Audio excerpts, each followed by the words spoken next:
Obrigado, Alan, os músicos. Alegria estarmos aqui reunidos nessa manhã, no nome do Senhor Jesus, graça e a paz. Estamos retomando a normalidade, né? Tivemos aí uns domingos bem diferentes aqui, público bem reduzido. Lá nos primeiros domingos, a gente fez até círculo, né? Uma rodinha com os irmãos, assim, bem diferente, mas teve palavra, teve a oração dos irmãos, né? Com um grupo menor, todos orando e conversando sobre a situação também, clamando a Deus pela igreja, pela restauração também, né, do nosso estado. E nos alegramos então com a normalidade seguindo, e agora a gente pode rever os irmãos, então a gente se alegra com isso. A gente fez um tempo também que tivemos uma pausa, né, no nosso estudo que estávamos tendo na Epístola de Paulo aos Romanos. Então nós pretendemos retomar em breve. Então tivemos um período de pausa e, como os irmãos acompanharam, nos últimos 2 domingos nós falamos a respeito do tema da oração. Pastor Douglas trouxe a mensagem, um assunto tão pertinente, tão importante, fomos tão edificados. Eu, pelo menos, fui muito edificado com a pregação do pastor. A oração, como isso é importante, e como nós vimos, a oração ela é fundamental, ela é importante para toda a vida. Em todos os momentos o crente deve orar, mas nos momentos da adversidade a oração deve ser intensificada, e é muito pertinente para os dias que estamos vivendo nós atentarmos para este meio de graça tão fundamental que é a oração, e ao mesmo tempo desprezado. Nós vimos com o pastor Douglas a nossa tendência pecaminosa a relativizar, a esvaziar a importância da oração. Então nós, nesses últimos 2 domingos, nós vimos o que é a oração, falamos sobre a nossa dificuldade para orarmos, a importância fundamental desse meio de graça, a teologia da oração à luz das Escrituras, e nós vamos então continuar com esse tema na manhã de hoje, e vamos falar então sobre o conteúdo da oração. Vamos entrar realmente nessa questão, e para isso vamos estudar a oração que o Senhor Jesus ensina aos seus discípulos, lá em Mateus capítulo 6. Os irmãos podem abrir as suas Bíblias, Mateus 6. Vamos ler do versículo 5, pegando o contexto ali. Mateus capítulo 6, versos 5 a 13.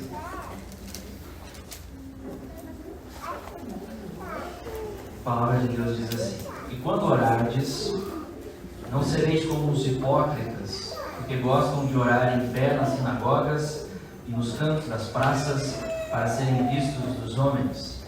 Em verdade vos digo que eles já receberam a recompensa. Tu, porém, quando orares, entra no teu quarto e, fechada a porta, orarás a teu Pai que estás em secreto, e teu Pai que vem em secreto te recompensará. E orando, não useis de vãs repetições como os gentios, porque presumem que pelo seu muito falar serão ouvidos. Não vos assemelheis, pois, a eles, porque Deus, vosso Pai, sabe de que tendes necessidade, antes que lhe o peçais. Portanto, vós orareis assim: Pai nosso que estás nos céus, santificado seja o teu nome, venha o teu reino, faça-se a tua vontade, assim na terra como no céu. O pão nosso de cada dia dá-nos hoje, e perdoa-nos as nossas dívidas, assim como nós temos perdoado aos nossos devedores, e não nos deixes cair em tentação, mas livra-nos do mal, pois teu é o reino, o poder e a glória para sempre. Amém. Vamos orar, irmãos. Pai Celestial, nós te louvamos e te adoramos nesta manhã, como cantamos a bendita graça que o Senhor nos concede através do sacrifício pleno do servo sofredor que se entregou na cruz, Cristo Jesus, em nosso lugar. E hoje nós temos paz com o Senhor, nós temos vida diante do Senhor por meio da bendita obra da cruz, a ressurreição gloriosa, a vida do nosso amado Senhor Jesus Cristo. E é no nome dele, Pai, que oramos ao Senhor nesta manhã, pedindo a tua graça, pedindo, Pai, a tua direção, rogando pelo Santo Espírito, falando aos nossos corações, pela Tua palavra, Senhor, trazendo o encorajamento, trazendo o consolo, trazendo a exortação, aquilo que precisamos para crescermos no apreço para com este meio de graça tão precioso, Pai, que é orarmos ao Senhor, é termos comunhão contigo por meio da oração. Abençoa, Senhor, a Tua palavra, assim oramos e agradecemos no nome de Jesus Cristo. Amém. Meus irmãos, a oração do Pai Nosso, a oração modelo do Senhor Jesus, ela está no contexto do Sermão do Monte, Sermão da Montanha, vai lá do capítulo 5 de Mateus até o versículo 7. Jesus se assenta e começa a ensinar. Principalmente o grande conteúdo deste sermão diz respeito a quem é o verdadeiro cidadão do reino dos céus. Quem é este cidadão? Qual é o caráter deste cidadão? Quais são as obras que ele pratica? E como ele pratica essas obras diante de Deus? Quem é, em resumo, o Sermão da Montanha aponta para o verdadeiro crente alcançado pela graça de Deus em Cristo Jesus, e isso em contraste com os fariseus, os religiosos. Os religiosos, fariseus, legalistas, que interpretavam a lei do Senhor de forma equivocada, uma forma errada, em resumo, praticavam boas obras para serem vistos pelos homens. Era para demonstrar para os homens mesmo, era demonstração de piedade, para mostrar para todo mundo, se recomendando, através das boas obras diante de Deus. Então Jesus contrapõe, ele mostra que o crente é diferente do farisaísmo e também os gentios, os libertinos. Dessa forma, o crente verdadeiro vai na contramão desse mundo e ele desenvolve uma vida piedosa radicalmente diferente, em virtude da sua verdadeira devoção a Jesus Cristo. Ele foi alcançado pela graça, ele está em relação com Cristo, ele está em relação com Deus, e a sua vida piedosa será diferente. E nesse contexto, Jesus ensina sobre a oração. A importância de uma vida de oração partiu também do próprio pedido dos discípulos, conforme Lucas capítulo 11, versículo 1. Os discípulos chegaram ao Senhor Jesus: Senhor, ensina-nos a orar. Ensina-nos a orar. E Jesus então traz essa oração modelo. Algumas questões para entendermos aqui, meus irmãos, de introdução. É importante entendermos que, com esta oração modelo, o propósito do Senhor Jesus é apresentar princípios básicos que devem nortear as nossas orações. Não que necessariamente devemos repetir essas frases de uma forma mecânica. Não. São princípios aqui que estão sendo ensinados pelo Senhor Jesus. Então, o Senhor Jesus está ajudando os seus discípulos a organizar o pensamento quando vamos orar a Deus. Quando vamos falar com Deus, nós precisamos organizar o pensamento, e isso, fundamentalmente, à luz da palavra do Senhor Deus. À luz da palavra do Senhor Deus. Então, veja, oração tem um caráter subjetivo. Tem a questão do coração, o pastor Douglas falou também, a sinceridade do coração, de você buscar o Senhor Deus, realmente com o coração voltado para Ele. Porém, isso é somente pela graça, porque o nosso coração não é voltado para o Senhor Deus. Então, isso é somente por obra do Espírito Santo. É somente por obra do Espírito Santo. E nós não sabemos orar como convém. A Bíblia ensina isso. O apóstolo Paulo, lá em Romanos 8, capítulo 8, versículo 26, fala dessa bendita ajuda que nós temos. Bendita ajuda que nós temos. Também o Espírito, Romanos 8, 26, também o Espírito semelhantemente nos assiste em nossa fraqueza, porque não sabemos orar como convém, mas o mesmo Espírito intercede por nós sobremaneira com gemidos inexprimíveis. Então, veja, a oração deve ser uma expressão que vem do coração do crente, em meio à sua fraqueza, em meio à sua debilidade. A oração, essa história de oração poderosa é meio confuso, né? A oração poderosa, a oração é expressão de fraqueza, é expressão de dependência, é expressão de submissão, é expressão de quebrantamento. Você está quebrantado diante daquele sim que é todo poderoso. Ele sim é o todo poderoso. O poder não está em nós, está nele. E nós precisamos do poder dele, inclusive, para podermos orar. Então tem um caráter subjetivo, mas a oração também tem um caráter objetivo. Nós precisamos aprender a orar. E para aprendermos a orar, precisamos voltar para a palavra de Deus. É isso que o sermão, Essa oração modelo tem o propósito de pensarmos quando estamos nos dirigindo ao nosso Deus.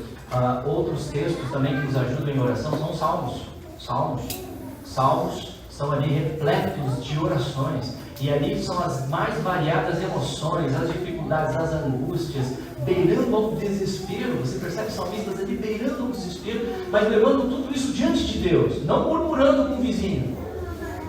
Diante de Deus, ele leva as suas frustrações, ele leva as suas lutas internas e coloca diante de Deus, e ali o conteúdo das orações são repletos do caráter de Deus, de quem Deus é. Então, meus irmãos, sem dúvida nenhuma, para aprendermos a orar, nós temos que ler a Bíblia, vamos voltar para a palavra de Deus. Então, vamos observar esse sermão, e o sermão, como é conhecido, essa oração, como é conhecida como Pai Nosso, ela pode ser dividida em duas partes. A primeira preocupa-se exclusivamente com a glória de Deus. Você observou isso? Começa com a glória de Deus, com o reino de Deus. E é só na segunda parte da oração que entram as nossas necessidades aqui nesta vida. Então vamos observar a primeira parte dessa oração, versos 9 a 10 aí, que enfoca primariamente a glória de Deus. Então, quando nós pensamos em oração, nós pensamos na glória de Deus. E aí o Senhor Jesus ensina ali a orar: portanto, vós orareis assim: Pai nosso que estás nos céus, santificado seja o teu nome, venha o teu reino, faça-se a tua vontade assim na terra como no céu. E observe que Jesus, quando fala da oração, ela não deve ser feita com a hipocrisia dos fariseus, como nós lemos no início, que oravam em voz alta para serem vistos pelos homens. Então, eles realizavam as obras piedosas e publicavam tudo para serem vistos, recomendando as próprias vidas diante de Deus. E no final das contas, essas orações eram centradas em si mesmos, não eram centradas em Deus. Então Jesus está realmente alertando isso. A oração ela deve ser centrada na pessoa do Senhor Deus.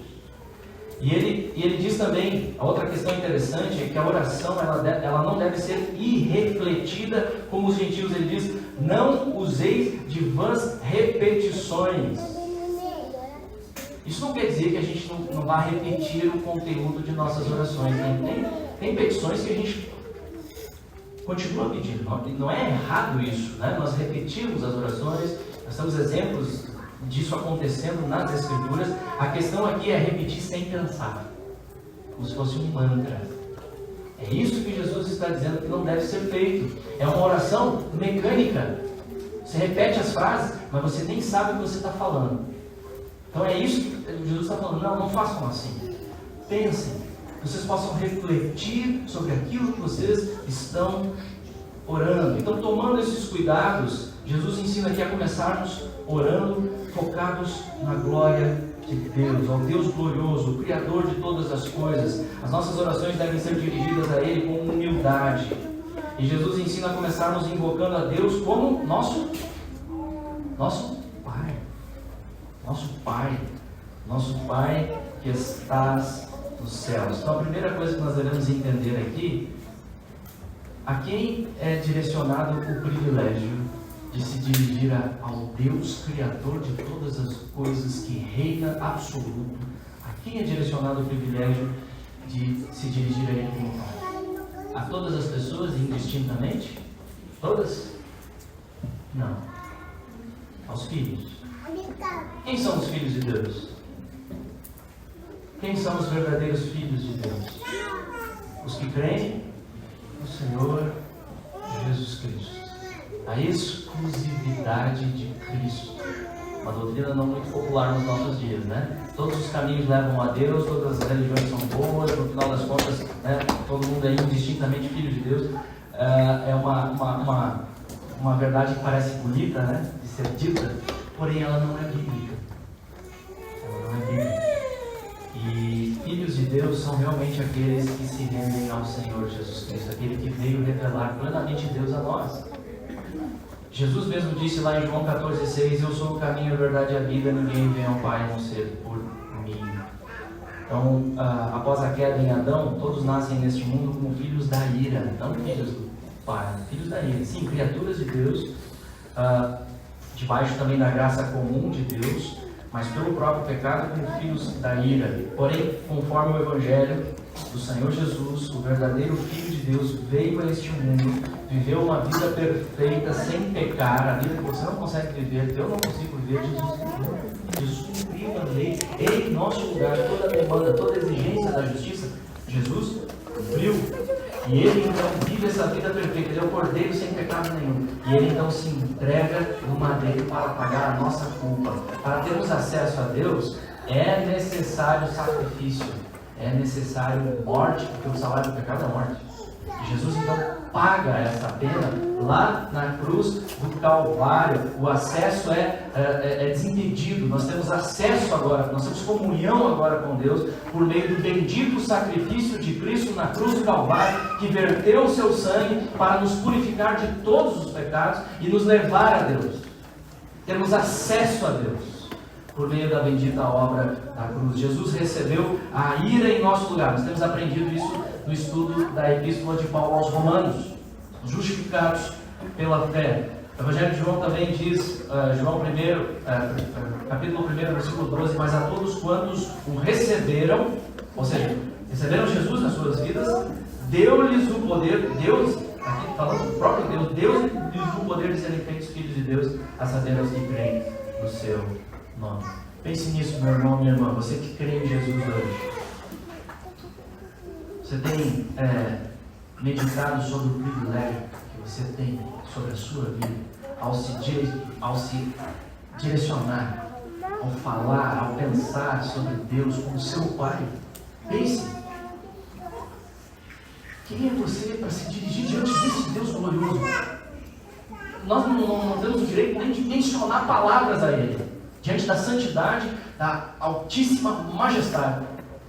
Não deveria, mas nós somos em Cristo Jesus, nós temos esse acesso, não apenas um acesso qualquer, mas agora são filhos, é o filho, é a filha amada do Pai. E esse é um privilégio que nós não devemos perder das nossas mentes, do meditar no nosso coração. Em Cristo você foi adotado na família de Deus, você recebe o espírito de adoção, no qual nós clamamos Abba, Pai. Expressão de intimidade, Abba, Pai. Que ousadia, Abba, Pai. Mas em Cristo nós temos esse acesso e nós temos essa relação de intimidade. Nós nos tornamos filhos amados de Deus, não mais filhos da filha, mas agora filhos amados de Deus. Como diz Lloyd Jones, tem um excelente comentário no Sermão da Montanha. Ele diz assim: na qualidade de Pai que está nos céus, Ele anela muito mais por abençoar-nos do que anelamos por ser abençoados. Ele pode e quer abençoar-nos com todas as bênçãos celestiais. Ele derramou todas essas bênçãos na pessoa de Cristo e em seguida nos pôs em Cristo. Nós estamos em Cristo, unidos a Ele pela fé. E com essa invocação, Pai Nosso, nós podemos perceber também a ação trinitária de Deus quando oramos. A ação trinitária, Deus trino envolvido na nossa oração. Pois nós invocamos a Deus como Pai, unidos a Jesus Cristo pela fé, o Filho, nós oramos em nome de Jesus, ou seja, nos méritos plenos de Jesus Cristo, o amado Filho de Deus, e oramos auxiliados no poder do Espírito Santo. Então, quando oramos, o Deus Trino está envolvido em nossas orações, e esse é o Deus verdadeiro a quem servimos, Pai, Filho e Espírito Santo, revelado nas Escrituras Sagradas. Na sequência, então, meus irmãos, observe, nós nos dirigimos a esse Deus como Pai, e Jesus diz, a primeira petição, no versículo 9, qual é? Qual que é a primeira petição? Santificado seja o teu nome. Perceba, os verdadeiros filhos de Deus devem se aproximar do Senhor com atitude de adoração. Adoração, reconhecendo quem Ele é, anelando acima de tudo que a sua glória seja manifestada. Esse deve ser o nosso primeiro interesse em oração. O que significam essas palavras? Santificado seja o teu nome. Você já pensou a respeito disso? O que significam estas palavras? Devemos entender que o nome de Deus já é absolutamente santo. Ou seja, separado, exaltado, acima de qualquer outro nome, aquele que transcende a sua criação, único, sublime, majestoso, completamente separado do mal, do pecado. Este é o Deus perfeitamente santo. Então, santificado, a palavra santificado aqui significa considerado santo, reverenciado como ele de fato é, que ele seja reconhecido como de fato é santo, que Deus seja santificado na minha vida, na vida da minha família, na vida dos meus vizinhos, na vida da minha cidade. E a palavra nome aqui significa quem Deus é, conforme revelado nas Escrituras Sagradas. Tem a ver com o caráter de Deus, os atributos de Deus. Quem é Deus segundo a Bíblia? Nome está relacionado aos atributos do Deus verdadeiro. Portanto, orar, santificado seja o teu nome, significa expressar este anseio de que Deus seja verdadeiramente conhecido conforme as Escrituras, que o seu nome seja honrado, temido, reverenciado, que o nome dele não seja tomado em vão, e que este nome, que o conhecimento de Deus seja multiplicado entre nós, que Deus seja conhecido como ele de fato é, segundo as Escrituras, não distorcido pelos nossos pensamentos errados, pelas nossas impressões a respeito de Deus, por tantas coisas que a gente ouve absurdas a respeito do caráter de Deus por aí, que isso seja eliminado, que venha o verdadeiro conhecimento de Deus sobre nós. Será que temos orado sobre isso?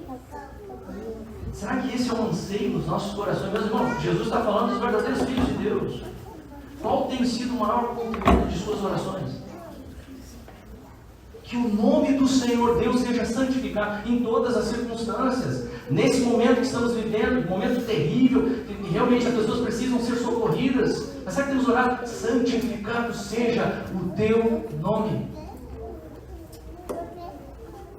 E se nós observarmos, meus irmãos, os salmos, eles estão repletos dessa atitude, desse anseio. Os salmistas, eles expressavam isso o tempo todo.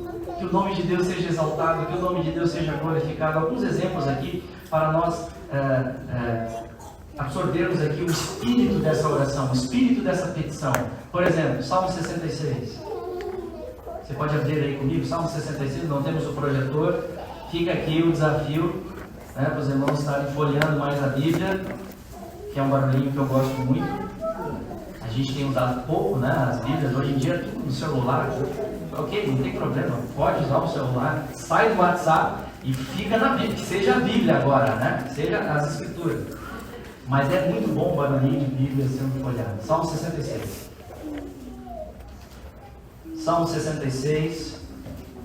Olha lá, olha o salmista. Aclamai a Deus toda a terra, salmodiai a glória do seu nome, dai glória ao seu louvor. Dizei a Deus que tremendos são os teus feitos, pela grandeza do teu poder, a ti se mostram submissos os teus inimigos. Prostra-se toda a terra perante ti, canta salmos a ti, salmodia o teu nome. Você não sentiu alegria agora quando você estava louvando e bendizendo o nome de Deus? Cantando as músicas aqui em reunião com os irmãos? Você não fica alegre com isso quando uma boa letra, uma letra realmente centrada na palavra de Deus e a igreja canta isso? Não é maravilhoso? Isso é só pela graça de Deus. Só pela graça. Isso não vem de nós, é graça. Então quando nós oramos, santificado seja o teu nome, nós queremos que isso reverbere. Nós queremos que isso se espalhe. Nós queremos que isso alcance a cidade. Nós queremos que isso alcance os nossos vizinhos. Nós queremos que isso seja ampliado. Nós queremos toda a terra, salmodiando o nome de Deus. Amém. Que Deus use todas as circunstâncias, sejam elas ruins ou boas, para que nos socorra sobre as nossas vidas e as vidas que estão ao nosso redor. Outro salmo, Salmo 97. Salmo 97. Salmo 97. Salmo 97, versículo 9. versículo 9. Pois tu, Senhor, és o Altíssimo sobre a terra, tu és sobremodo elevado acima de todos os deuses. Versículo 9 do Salmo 97. Altíssimo sobre toda a terra, sobremodo elevado acima de todos os deuses, ou seja, acima de toda idolatria. Acima de toda idolatria. Então, quando nós oramos, santificado seja o teu nome, nós oramos para que a idolatria seja varrida. Que essa adoração falsa, essa adoração centrada no homem, ainda mais no humanismo que nós vivemos hoje em dia, a adoração da criação, não, isso está errado. E é o pior para nós. Nós oramos, a gente sabe que o melhor é Deus ser reconhecido como Deus. É o que nós mais precisamos. Deus ser reconhecido como Deus e que Ele seja adorado sobre toda a terra e a idolatria seja removida dos nossos próprios corações, porque nós lutamos ainda com a idolatria. A gente é muito apegado às coisas dessa terra. A gente pensa que não vive sem elas. E aí quando perde é desesperador. Mas nós vivemos sem elas, porque nós temos o Deus que tem todo o controle de todas as coisas. Então oramos, santificado seja o teu nome, que a idolatria seja varrida dos nossos corações. Ele diz ali no versículo 12 ainda do 97, alegrai-vos no Senhor, ó justos, e dai louvores ao seu santo nome. Um pouquinho mais à frente, Salmo 99. Salmo 99. Salmo 99. Versículos 1 a 3. Olha o que ele diz ali. Reina o Senhor, tremam os povos. Ele está entronizado acima dos querubins. Abale-se a terra. O Senhor é grande em Sião, sobremodo elevado, acima de todos os povos. Celebrem eles o teu nome, grande e tremendo, porque é santo. Santo. Salmo 115. Salmo 115. Salmo famoso, né, que fala da inutilidade da idolatria, como ela não faz sentido nenhum. E aí ele começa ali, Salmo 115, verso 1. Não a nós, Senhor, não a nós, não a nós, não a nós, mas ao teu nome da glória, por amor da tua misericórdia e da tua fidelidade. Por que diriam as nações, onde está o Deus deles? O nosso Deus está nos céus. No céu está o nosso Deus e tudo faz como lhe agrada. Então, meus irmãos, quando nós oramos, santificado seja o teu nome, nós temos isso em mente. E nós queremos que o conhecimento genuíno de Deus seja difundido no nosso meio. Segunda petição do Pai Nosso está no verso 10. Qual que é a petição? Venha o teu reino. Vamos repetir? Venha o teu reino. Venha o teu reino. O que isso significa? Como nós sabemos, meus irmãos, o reino de Deus já está presente entre nós, à luz do Novo Testamento, pela primeira vinda do Senhor Jesus Cristo. O reino foi inaugurado com a vinda do Senhor Jesus Cristo. O reino hoje está entre nós, espiritualmente. O reino de Deus está entre nós, espiritualmente, e ele é evidenciado nos corações das pessoas que se submetem a Cristo. Ele é principalmente evidenciado nos corações das pessoas que se rendem a Cristo e desejam viver para a sua glória. Porém, este reino, ele ainda não está consumado. Na teologia, alguns usam o termo do já, mas ainda não. O reino foi inaugurado, mas ainda não consumado. Portanto, orar, venha o teu reino, tem duas implicações pelo menos. Primeiro, ela envolve um profundo desejo de nossos corações para que mais e mais vidas se prostrem ao Senhorio de Jesus Cristo. Então, quando nós oramos, venha o teu reino, nós estamos orando pelo sucesso do Evangelho. Nós estamos orando por mais pregação fiel da Palavra de Deus. Mais pregação fiel do Evangelho. Nós estamos orando pela conversão de almas, mais e mais vidas se rendam a Cristo. Você tem orado por isso? O Senhor nos ensina a priorizarmos a glória de Deus. Alguns textos aqui que nos ajudam também a direcionar, que são pertinentes a essa oração, venha o teu reino. Por exemplo, Mateus capítulo 9, versículo 31, o Senhor Jesus falando aos seus discípulos, falando de o quão grande é a seara. Mateus 9.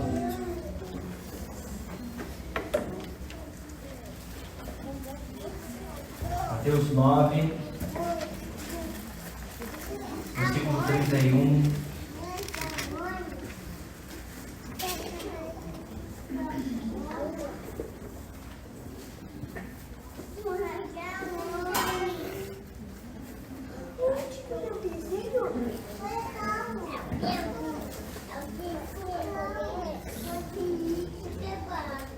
Perdão, 38. O Senhor Jesus ali falando, 37, então se dirigiu aos seus discípulos, a seara na verdade é grande, mas os trabalhadores são poucos. Rogai, pois, ao Senhor da seara que mande trabalhadores para a sua seara. O Senhor Jesus falando a respeito deste espalhar do Evangelho, desta necessidade de trabalhadores fiéis. Outra oração, 2 Tessalonicenses, capítulo 3, verso 1, apóstolo Paulo, essa epístola nós já estudamos aqui com os irmãos. 2 Tessalonicenses, o anseio de Paulo, pedido de Paulo por oração. 2 Tessalonicenses 3, 1. Ele diz ali, 2 Tessalonicenses, capítulo 3, versículo 1. Finalmente, irmãos, orai por nós, para que a palavra do Senhor se propague e seja glorificada, como também está acontecendo entre vós. Perceba, Paulo pede oração por eles. A palavra do Senhor chega para as pessoas através também de homens, meus irmãos. E nós devemos orar por eles, nós devemos orar pelos pregadores. Essa não é uma missão fácil.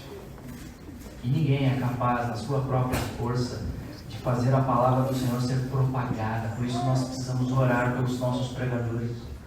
Orai por nós, diz Paulo, para que a palavra se propague e seja glorificada. Glorificada no sentido de que ela caia em terreno fértil, ela seja bem aceita nos corações, haja entendimento, haja iluminação do Espírito Santo, haja vidas convertidas ao Senhor Jesus Cristo. Então, quando nós oramos, venha ao teu reino, nós estamos orando pelo avanço do Evangelho, pela pregação fiel do Evangelho. Será que nós temos visto isso nos nossos dias? Vamos orar, meus irmãos. Venha o teu reino, ó Deus, venha o teu reino na nossa cidade, no nosso contexto. E a segunda implicação dessa oração, venha o teu reino, é sem dúvida a expectativa pelo retorno do Senhor Jesus Cristo, quando finalmente tudo que faz oposição a Deus neste mundo será extirpado e o nome de Deus será plenamente glorificado e magnificado acima de tudo. E como as Escrituras nos mostram, o Senhor Jesus está vindo, os sinais mostram isso cada vez mais.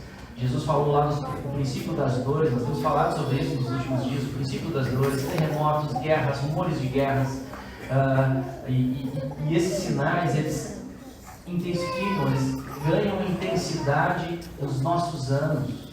E nós percebemos isso. E isso mostra claramente como o Senhor Jesus, a palavra dele não falha. A palavra do Senhor, ele falou que tudo isso iria acontecer. Mas era o princípio, ele falou, ainda não era o fim, ainda precisava acontecer. Mas os sinais mostram, ao eles serem intensificados, que o Senhor Jesus se aproxima e nós oramos, venha o teu reino, é esse anseio pelo glorioso retorno do Senhor Jesus Cristo. A Bíblia diz que Jesus virá pessoalmente, repentinamente, invisivelmente, todo olho verá. Todo olho verá, será glorioso. Este mundo que nós conhecemos será abalado, será desfeito, terá o seu fim na forma como se encontra hoje. E todos terão de prestar contas diante de Jesus no juízo final, por todos os seus atos, por todas as suas atitudes, seus pensamentos, tudo desvendado diante deste juiz. Os descrentes serão condenados eternamente e a igreja estará com o Senhor para sempre, novo céu, nova terra, onde habita a justiça. Por isso, o fundamental é você estar preparado para se encontrar com o Senhor, firmado no Evangelho Bíblico. Então, quando nós oramos, venha o teu reino, oramos também para que as nossas vidas sejam preservadas, para que a nossa fé seja preservada. Tantas coisas competindo para desviar a nossa atenção, para tirar o foco. Não, que a nossa fé persevere no Evangelho bíblico, firmados no Senhor Jesus, até o dia que estaremos com Ele. Venha o teu reino, como ensina o livro de Apocalipse. O livro de Apocalipse se encerra com o clamor da igreja que diz: ora vem, Senhor Jesus, o nosso maior anseio, sem dúvida nenhuma. E a terceira petição, no verso 10, faça-se a tua vontade, assim na terra como nos céus. Essa petição acaba sendo uma espécie de consequência da segunda petição. Quando o reino de Deus vem, a vontade dele, a lei dele, é cumprida entre os homens. Então essa petição envolve um anseio para que a vontade de Deus seja perfeitamente obedecida, assim como ela é no céu. Todos os habitantes do céu têm a maior alegria de obedecer à vontade de Deus, que isso se cumpra aqui na terra também, e que a sua vida e a minha vida sejam capacitadas por Deus a obedecer esta vontade. Portanto, perceba, nessa primeira parte da oração, Jesus ensina a orar. Antes de começarmos a pensar em nós mesmos, em nossas próprias necessidades, devemos começar com esse grande interesse pela glória de Deus. Esse é um princípio fundamental, seja em qualquer circunstância. Qualquer circunstância. Qual tem sido o principal conteúdo de suas orações? Quem está no foco principal das suas orações? Quem está no foco? É você mesmo? São as pessoas ao seu redor? É a sua família? Quem está no foco principal de suas orações? Ou é o Senhor Deus de toda a glória? Avançando, meus irmãos, segundo ponto da nossa mensagem, o Senhor Jesus ensina a levarmos sim as nossas necessidades diante dele. Continuando a leitura, versículo 11 de Mateus 6, ele diz ali: o pão nosso de cada dia dá-nos hoje, perdoa-nos as nossas dívidas, assim como nós temos perdoado aos nossos devedores, e não nos deixes cair em tentação, mas livra-nos do mal, pois teu é o reino, o poder e a glória para sempre. Então, depois de expressar a nossa preocupação primária com a glória de Deus, Jesus ensina a expressar a nossa humilde e constante dependência da graça de Deus. E você percebeu para todas as áreas das nossas vidas, todas as áreas. Nós temos mencionadas aqui as nossas necessidades físicas e espirituais que serão supridas do Senhor, como pão, perdão e proteção. Os três P's aqui, fácil de lembrar: pão, perdão e proteção. E vamos observar aqui o primeiro P. O primeiro P, verso 11, Jesus ensina a pedir pelo pão. O pão nosso de cada dia dá-nos hoje. E é interessante pensar aqui na ordem das frases, porque tudo aqui tem propósito, meus irmãos. É o Senhor da glória que está ensinando. Tudo aqui tem propósito. Você observou, logo depois de mencionar as petições mais elevadas a respeito da glória, da majestade de Deus transcendente, a primeira petição que vem é de pão, a coisa mais básica para a nossa subsistência. Por que isso? Parece que o Senhor Jesus está ensinando que o Deus de toda a glória, o Deus transcendente, o Deus que está acima de tudo e de todos, que preocupa-se com a sua glória principalmente, é o Deus também imanente, é o Deus também presente, é o Deus que sabe que a gente precisa das coisas mais básicas. Ele sabe, ele conhece, e ele ensina logo depois da glória dele: pede pelo pão. Pede pelo pão. Meus irmãos, isso fala do Deus que se fez carne. É o Deus presente, é o Deus que se fez um de nós para estar conosco. É o Deus que sabe das nossas necessidades, é o Deus que conhece as nossas aflições, é o Deus que se compadece das nossas fraquezas, e ele ensina os seus filhos a pedirem humildemente pelo pão, porque ele sabe que a gente precisa. Para continuar a vida nessa terra, a gente precisa de pão, a gente precisa do alimento físico e todas as questões necessárias para a continuidade das nossas vidas nesta terra. Como diz Lloyd Jones também, mas é assim que Deus age. Aquele que é o alto, o sublime, que habita a eternidade, o qual tem o nome de santo, mas que também, conforme Isaías acrescenta, habita com contrito e abatido. Isaías 57:15.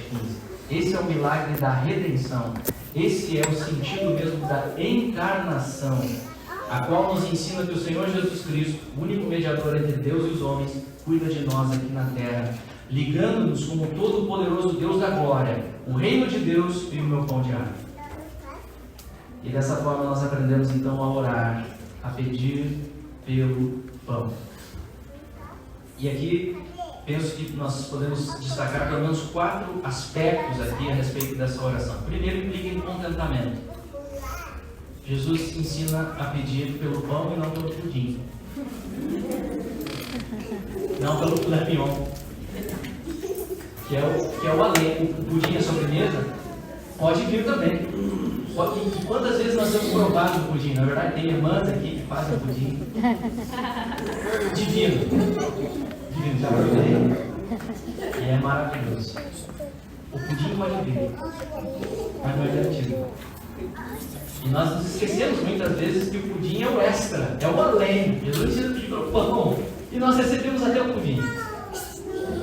Então, mas a questão aqui é contentamento. Jesus ensina a pedir pelo pão, pelo básico, pelas nossas reais necessidades sendo supridas diariamente do Deus que conhece as nossas necessidades. O pudim é lucro, mas o pão é garantido.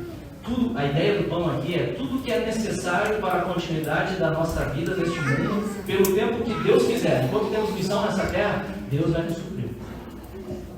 Deus vai nos conceder aquilo que precisamos. É Ele que sustenta a nossa vida. Como diz o apóstolo Paulo lá em Filipenses, é uma promessa do Senhor Deus aqui. Filipenses 4,19. Filipenses 4,19. E o meu Deus, segundo a sua riqueza em glória, há de suprir em Cristo Jesus cada uma de vossas necessidades. Nosso coração possa descansar nessa bendita promessa. Quando nós oramos a Deus, nós oramos agarrados a essas promessas. Senhor, a tua palavra diz que as minhas necessidades serão supridas. Eu coloco diante de ti. Eu me chego diante de ti humilde, quebrado, sem força nenhuma, com fraqueza. Eu coloco diante de ti. Eu preciso, Senhor, do pão. E eu me agarro às tuas promessas. Não tenho mérito nenhum, Senhor. Não que eu mereça o pão. Eu não mereço o pão. Mas eu estou agarrado nos méritos do teu filho. Ele sim merece. E por amor da glória do teu nome, concede-me o pão, por favor, Senhor. Chega ao Senhor assim quebrado. Chega ao Senhor assim quebrantado. E mais uma vez, meus irmãos, lembrando, são necessidades básicas aqui. E o contentamento é importante nós aprendermos o contentamento na vida cristã, principalmente em tempos de crise. O tempo em que as finanças são diminuídas, os recursos são escassos. E os dias que nós vivemos, eles caminham nessa direção. A tendência é de muitos terem um padrão de vida reduzido. Padrão de vida reduzido nesses dias. É a tendência para muitos nos nossos dias em que vão perder situações, vão ter nível de vida abaixo. E estamos sujeitos a isso neste mundo. E por isso a importância do contentamento. O que Paulo vai dizer lá em 1 Timóteo? 1 Timóteo 6, 7 a 8. 1 Timóteo 6, 7 a 8. Ele diz lá: porque nada temos trazido para o mundo, nem coisa alguma podemos levar dele. Tendo sustento e com que nos vestir, estejamos contentes. Nada levamos desse mundo. Por isso não tem caminhão de mudança em funeral. Não levamos nada. Nada. Tendo sustento e com que nos vestir. E a ideia aqui do sustento é teto sobre a cabeça, estarmos protegidos, aquilo que é necessário para a continuidade da vida. Tendo isso, estejamos contentes. Então, o primeiro aspecto aqui, meus irmãos, pedimos pelo pão é o contentamento. O segundo aspecto implica em oração diária. Nós aprendemos com essa petição, porque Jesus ensina a pedir o pão nosso de cada dia, nos dá hoje. Ele não fala do pão de amanhã, ele não fala do pão do ano todo. O Senhor dá o pão do ano todo. Uma só e deu. Não. Jesus ensina a pedir pelo pão de hoje. E isso nos faz lembrar que o futuro pertence a Deus. Nós não conhecemos o futuro, Deus conhece. Conhece porque Ele decretou, conhece porque Ele é o Deus dos decretos, Ele é o Deus eterno, o Deus que rege todas as coisas. Então essa oração nos ensina a confiarmos em Deus hoje, sabendo que Ele vai cuidar de nós amanhã, mas pedir pelo pão de hoje. Basta o seu mal, basta ao dia o seu próprio mal. A cada dia nós devemos expressa a ideia de nos aproximarmos de Deus diariamente, confiar em Deus diariamente. A cada dia. E alguns podem perguntar, mas se Deus já sabe do que precisamos, porque Ele é onisciente, e o verso 8 diz, nós lemos isso, então para que orar diariamente? O Dr. Douglas entrou nessa questão. Nós devemos orar, meus irmãos, pois dentre outras questões, a oração desenvolve a nossa perseverança em buscarmos o Senhor, em não esmorecer, buscar diariamente o Senhor. E entra também outro aspecto impressionante da oração, relacionado à essência da oração, que tem a ver com comunhão. Comunhão. O Lloyd Jones diz também, devemos pensar na oração muito mais em termos das relações entre um pai e seu filho. O valor da oração é que ela nos mantém em contato direto com Deus. Então, o mais importante na oração não é a dádiva recebida, ela é importante também. O pão recebido é importante, mas o mais importante é você em relação com o Pai. Isso é mais importante, é você estar desenvolvendo o seu relacionamento com o seu Pai, que é a pessoa que você mais ama nessa terra, a pessoa do Senhor Deus. Então, a oração é fundamental por isso, primariamente. Dádivas são secundárias. Então, isso é importante nós lembrarmos, meus irmãos, porque nós vivemos dias de teologia da prosperidade tão difundida, em que ela distorce o Evangelho e ensina você a apreciar mais a dádiva do que o doador. Você julga a sua prosperidade financeira como se fosse bênção e a principal evidência de que está tudo bem entre você e Deus. Mas não é por aí. Não é por aí. Deus nos abençoa também em todas essas questões, não tem problema nenhum. Prosperar, não é, isso não é errado, não é isso o problema. O problema é inverter a situação. E é você desprezar realmente a coisa mais preciosa das nossas vidas, que é a relação com o Senhor Deus. Então a oração, ela é o Pai, é a alegria que o Pai tem com a presença do Filho, o Filho tem que estar na presença do Pai. E isso também é impressionante, porque Deus se alegra. O fato de existir essa petição fala do anseio que Deus tem. De ter os seus filhos vindo a Ele diariamente. Isso é impressionante. O Deus onipotente, o Deus onisciente, o Deus que não precisa de nada nem de ninguém, se alegra em ouvir as nossas orações. Já pensou nisso? Que impressionante isso. O salmista diz isso lá, Salmo 116, versos 1 e 2. Amo o Senhor porque Ele ouve a minha voz e a minha súplica. Olha o detalhe da questão. Porque inclinou para mim os seus ouvidos, invocá-lo-ei enquanto eu vivo. A ideia do inclinou aqui é alguém que está ouvindo com atenção, é um pai que está ali, feliz em ouvir o filho chegando a ele e expressando a sua súplica. Meus irmãos, essa visão ela deve motivar o nosso coração, a oração, em qualquer circunstância. Eu quero estar com meu pai, porque ele está aqui em prazer de me ouvir.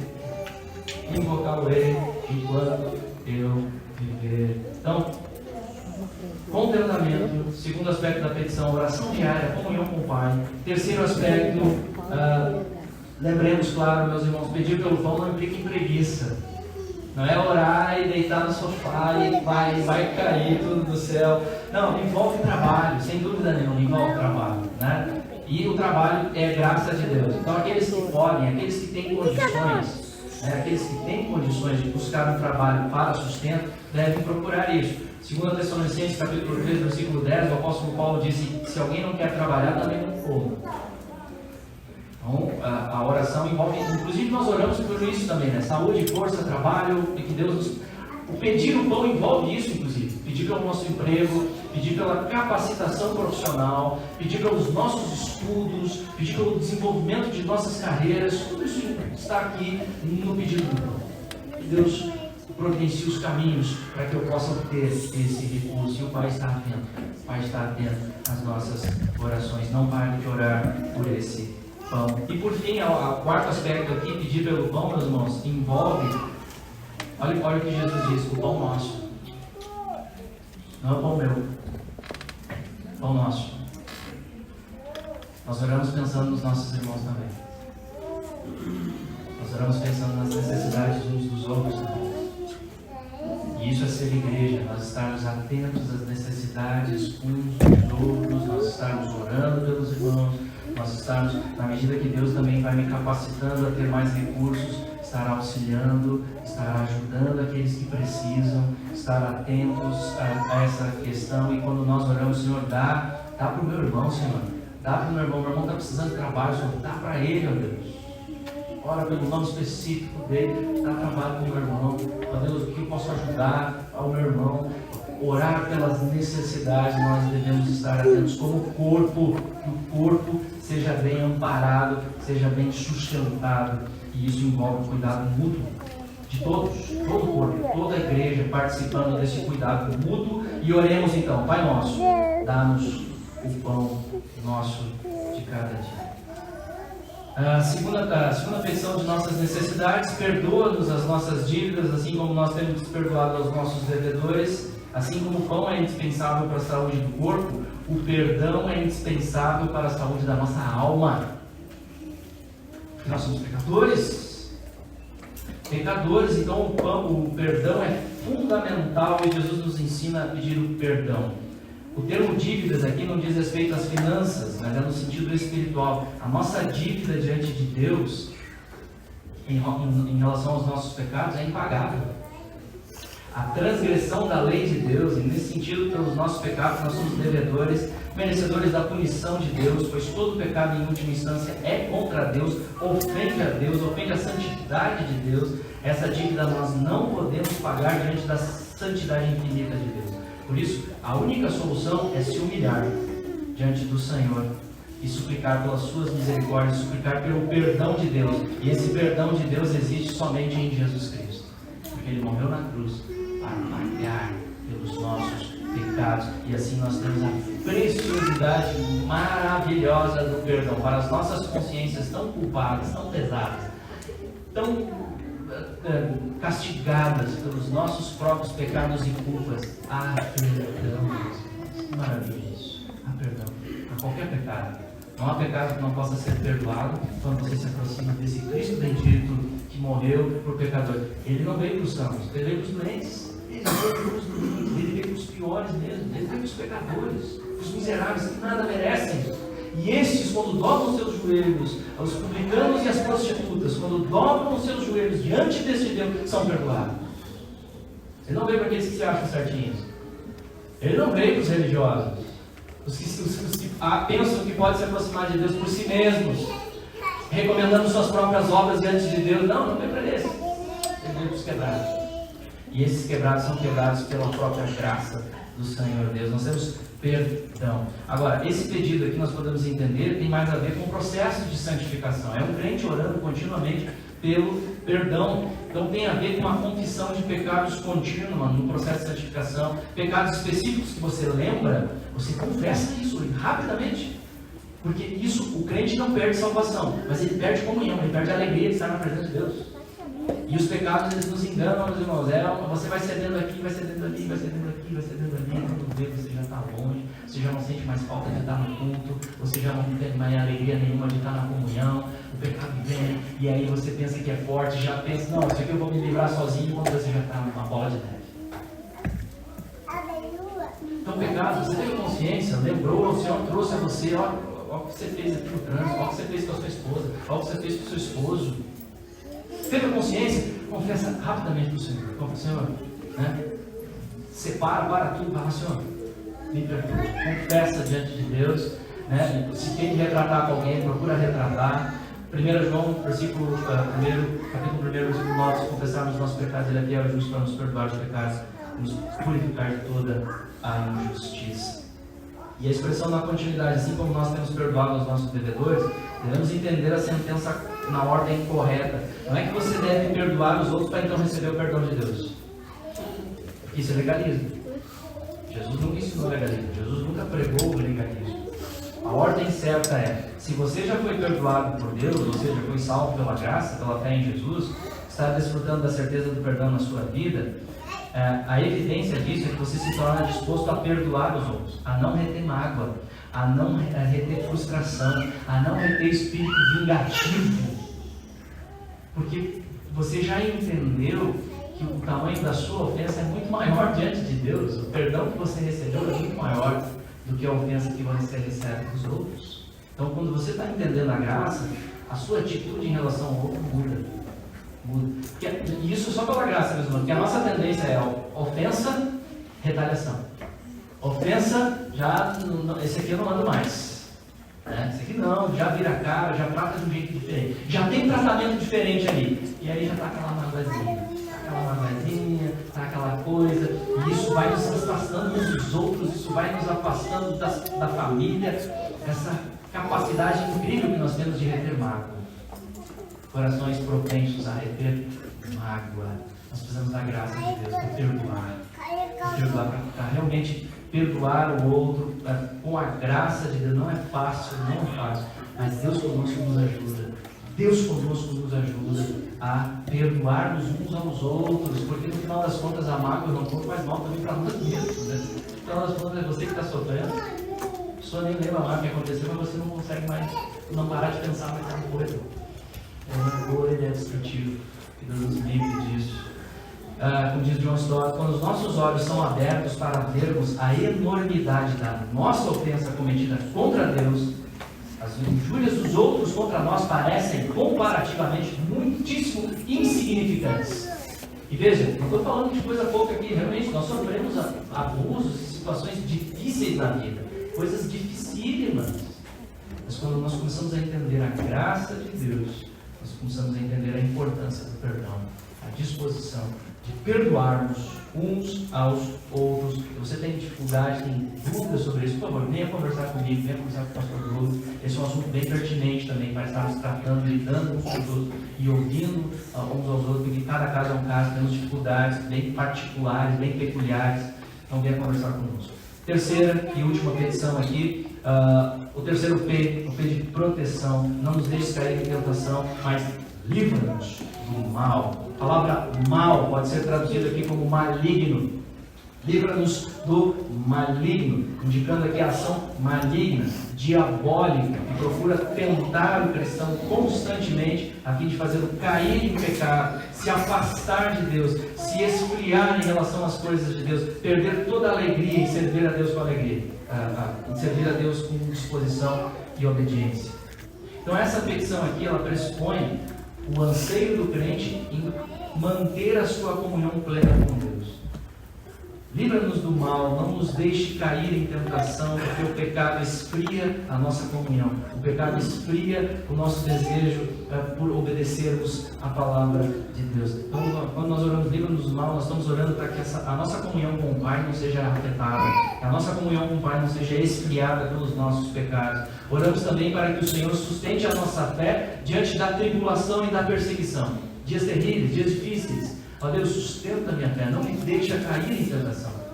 Uma tentação nossa é pensar que Deus é esse que me deixa passar por tudo isso. Né? Quando as circunstâncias estão ruins, a tentação, e isso é maligno, o maligno vem mesmo, a você desconfiar do caráter de Deus. E você pensa, acho que Deus não é tão assim, né? Está irado comigo. Não, em Cristo não. Em Cristo não. Se você está arrependido, confessando os pecados, em Cristo você é um filho amado de Deus, você tem graça. Ele é um Pai que usa muitas vezes o sofrimento, inclusive para a nossa edificação, mas Ele jamais deixa de ser misericordioso, bondoso, porque o amor dele já foi provado na cruz. Nós já falamos sobre isso lá em Romanos. Deus prova o seu amor para conosco pelo fato de Cristo ter morrido por nós quando éramos ainda pecadores. Pelo fato. Então o amor de Deus já foi provado. Você não pode duvidar mais. Ele já está plenamente provado na cruz do Calvário. Então não há sombra de dúvidas de que Deus nos ama em Jesus Cristo. Então que Deus nos livre disso, que Deus nos livre a sermos tentados a duvidar do caráter de Deus em meio às dificuldades que passamos. Não me deixe cair em tentação, Senhor. Sustenta a minha fé, para com a bondade do Senhor, para com a sublimidade do teu caráter, da alegria de estar em tua presença. Sustenta a minha fé nesses dias difíceis. Que o meu amor por ti, ó Deus, cresça, nossos corações desejem mais e mais ao Senhor. Então essa petição, ela indica que existe a batalha a ser travada pelo crente, a batalha espiritual, contra o pecado, o diabo e o mundo que se opõe a Deus. Como vamos lutar essa batalha? A nossa força? Não, de jeito nenhum. Nós lutamos com as armas certas. E a arma, oração. Nós lutamos essa batalha com os joelhos no chão, buscando a força que vem do Senhor. Então nós devemos nos voltar a Deus. E o mesmo Deus que nos garante o pão, o mesmo Deus que nos garante o perdão, é o Deus que garante nos livrar do mal quando nos achegamos a Ele em oração. O que diz lá Tiago, capítulo 4? Tiago 4, 7 a 8. O meu irmão que achou aí, pode ler. Tiago 4, 7 a 8. primeiro cachorro dele. Tiago 4, 7 a 8.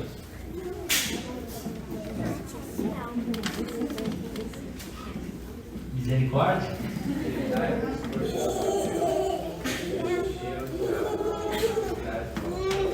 Chegai-vos a Deus e Ele se chegará quando purificai as pecadores. E vós sois diante do purificai o coração. Amém. Chegai-vos a Deus e Ele se chegará a vós outros. Resistir ao diabo, Ele fugirá de vós. Nós resistimos em comunhão com o Pai, na presença do Pai, do poder do Espírito Santo. E essa vitória vem sobre nós porque Jesus já venceu na cruz. O dia D já foi, né? O dia D já foi. Dessa batalha, dessa guerra, o dia D já foi, na cruz. Agora é só consumar. Só falta ser consumada a vitória por meio do nosso Deus. Então por isso nós devemos chegar sempre, recorrer à pessoa certa em nossas orações, que é o Senhor Jesus, por meio dele, nos méritos dele. Você tem orado por essa proteção? Por sua vida e pelos seus irmãos também. Senhor, livra meu irmão. Meu irmão está sendo tentado a reter mágoa. Está sendo tentado agora a fazer julgamento sem fundamento das pessoas. Está sendo tentado a não viver em unidade com os irmãos. Senhor, livra ele, Deus. Santifica a vida dele. Cristo seja forjado na vida dele. E o Senhor nos ensina a terminar dizendo: pois teu é o reino, poder, glória para sempre. Amém. Ou seja, o Senhor nos concede estas coisas que nós falamos aqui, porque Ele é o Rei soberano, absoluto, e somente o Senhor tem todo o poder para realizar o que pedimos. Nós estamos reconhecendo isso. Ele é o único que tem o poder. Nós não temos, ninguém mais tem. Nós não confiamos nos poderes humanos, nos poderes terrenos, nós confiamos no poder celestial. Esse é o nosso reconhecimento. Essa é a nossa dependência. Por isso que nós oramos, por isso que nós entendemos a importância fundamental da oração, como temos aprendido nos últimos 3 domingos. O poder está nele. E é a Ele, primariamente, que nós recorremos. A nossa tendência é ser o último caso, né? A gente faz tudo, corre para tudo e todos, pede ajuda para o mundo, vira o mundo de pernas para o ar. E aí no final, acho que eu vou orar. Eu acho que eu vou orar. Não, o poder está diante dele, que a oração seja a nossa primeira. E que seja um hábito, seja contínuo, meus irmãos, que a gente possa desenvolver isso continuamente nas nossas vidas, como Paulo diz: orai sem cessar. Finalizando essa oração modelo que o Senhor Jesus ensina, nós não precisamos repetir essas sentenças aqui de forma mecânica, não devemos inclusive, mas aqui são princípios que nos ajudam a organizar as nossas orações de uma forma agradável a Deus, enfocando primariamente a glória dele e secundariamente as nossas necessidades, e Ele como Pai atende para a glória do seu nome. Amém, meus irmãos? Vamos orar ao nosso Deus. Ó Deus, Pai, nós te louvamos por tua bendita palavra. O Senhor nos ensina tantas coisas preciosas. Ó Deus, tantos recursos nós obtemos aqui, Pai. Tantas questões aqui para lutarmos em meio às nossas ansiedades, lutarmos com os nossos próprios pecados, lutarmos com o nosso medo do futuro, lutarmos, ó Deus, com tantas coisas, com o nosso próprio pecado, Deus. O Senhor nos ensina, está aqui, a revelação é plena, é tão maravilhosa, Deus. Obrigado pela tua palavra. Ensina-nos a orarmos ao Senhor, Pai. Ensina-nos, por meio do teu Espírito Santo, que essas petições, que essa oração ela possa estar moldando o nosso pensamento, Pai, sobre a oração, sobre a comunhão contigo, e que a nossa alegria cresça, Pai, de estarmos na tua presença em oração, para a glória do teu nome e para sermos fortalecidos como instrumentos teus, Pai, nesse mundo, nesses dias tão difíceis. Queremos ser instrumentos teus para a manifestação da tua glória, para a manifestação do teu amor, para a propagação do teu evangelho. Ó Deus, eu clamo por cada vida aqui presente, Deus, cada vida aqui presente, que possam ser fortalecidos em oração e servirem o Senhor como sal e luz nessa cidade, para a glória do teu nome, em nome de Jesus Cristo. Amém.